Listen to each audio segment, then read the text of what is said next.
Hello Swirly Savages, this is Jan here, and today I'm going to share a tutorial using this 12 by 12 wooden piece that we got in the Swirly-Doos 2016 kit for September. I did stare at this for quite a while trying to figure out what to do with it, and then decided after something on Pinterest that I had an idea. So the first thing to do here, if you're going to follow along, is to divide the piece into 4 equal strips. So for me, they turned out to be about 2 and 7/8 each, and I want 3 of them to be that size. Now that last one we're going to cut in half. Okay, so now I'm back here with my strip. So I've got the 3 pieces that are approximately 2 3/4 at this point, and then the other 2 pieces that are half that width.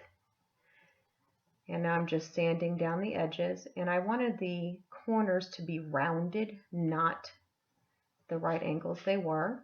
So I did sand those down as well so I could have some rounded edges on those corners. So there we go.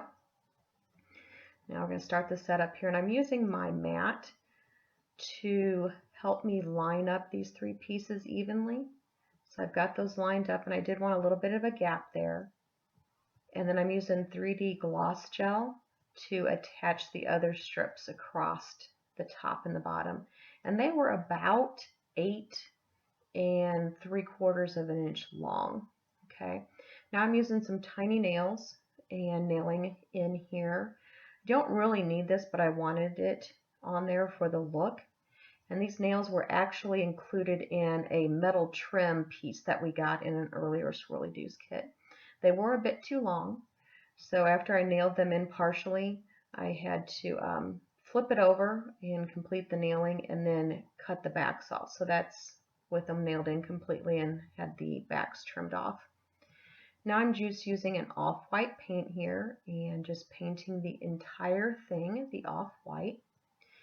Now I'm using a teal color. I'm just doing a dry brush, so we're just brushing this on here randomly, not covering the entire piece, just dry brushing on here for looking for an old weathered wood look here.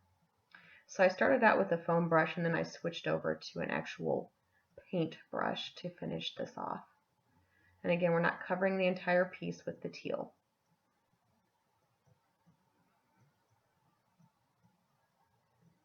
Okay, after this is dry, then I took and covered the entire thing with gray paint. Get all the edges good. This one I wanted on the entire piece. And once we've got that covered, I went ahead and hit it with the heat gun to dry it. And now I'm going to be doing a dry brush again with the red. And you can choose any colors that you want. You're looking for 3 colors with your base off-white, or you could do a different base color if you would like. So again, we're just doing a dry brush on the red. Okay, I'm about done here. Now I'm going to go ahead and hit this with the heat gun again. Make sure it's good and dry, and then start sanding the piece. So now what you're going to do is start sanding to get that weathered look. Sand off some of the edges. So you're sanding all the way through the gray so you can get some of that teal to come through again. And this will mute that red, as you can see. So you're going to have some of the red, some of the gray, and some of the teal coming through, even all the way down to the off-white. And just sand that till you've got it how you want it. I did want to go ahead and keep the grain, the sanding going all the same way on the 3 background pieces. Okay. And now I want to go ahead and figure out the flower layout that I'm going to have on this piece, and that's important because we're going to put some words on here. So you need to know how much space you're going to have left for the wording. All of these flowers were included in the September kit. The leaves were from a prior Swirly-Doos kit, and I do believe the keys were just something from my stash. And then I'm taking some of the twine from my stash, just making some bows to stick under a couple of the flowers. And then I'm using some of the holly pieces that we received in the Swirly-Doos September kit. And I'm just bending the wires in half. So I've got two of the holly berries sticking out. We're just going to add those in there. There's the trick again, cutting a flower in half. That way it goes further. Then I decided I wanted to grab some white flowers from my stash. I actually purchased them from the Swirly Doos store a while back. Okay, and now I went and used my Cricut to cut this out, and I used shelf liner paper to cut it, and ripped, and of course peeled off the backing so it's all sticky, and then I've got an adhesive stencil to stick down. And at this point I'm just using a foam brush and dabbing in the black acrylic paint in the stencil. Once we're done, we'll go ahead and peel that up. And there you've got your words. And then some of those smaller letters didn't turn out so well, so I actually just used a marker and filled in what was missing there.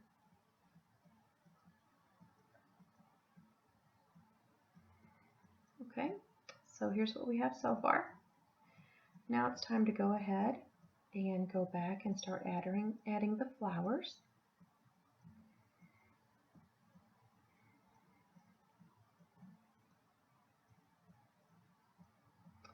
And I wanted an old black handle on here. I didn't have it, so I went ahead and put everything together. I wasn't sure if I needed it or not, so just started adding everything, and I'm just using hot melt to put this on. 3D gloss gel would work too, or another favorite adhesive that you have.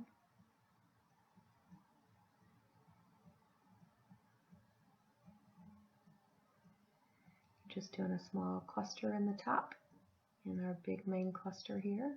Start building that up. And then I had a little cluster down at the bottom as well.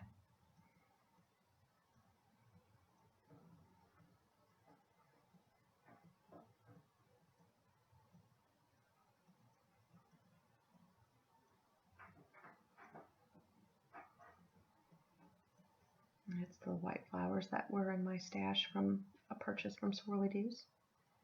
Actually, I think it's from Swirly Camp when we actually got to raid the Swirly store in person. That was pretty cool. There's the half flower. See, it's going to get covered up, so no point in having the whole thing there. And then you can use the other half on another place. So that's one way to make things go further. Okay, we're almost done with this little flower cluster here. And we're just going to start sticking some of those holly berries in. These velvet leaves are from Petaloo, and they do have the wire in the back, so I was actually bending some of the wire up to give more depth and dimension to the flower cluster here.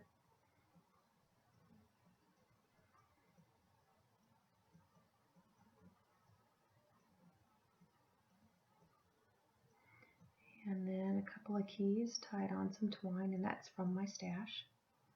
Okay. Let's stick another one up in there, and I think we're going to call this done now.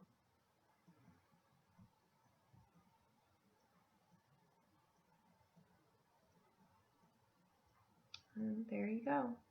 A little mini palette sign. And I did get this idea from something I'd pinned off of Pinterest that looked like a mini barn door, so that's kind of what I was going here for.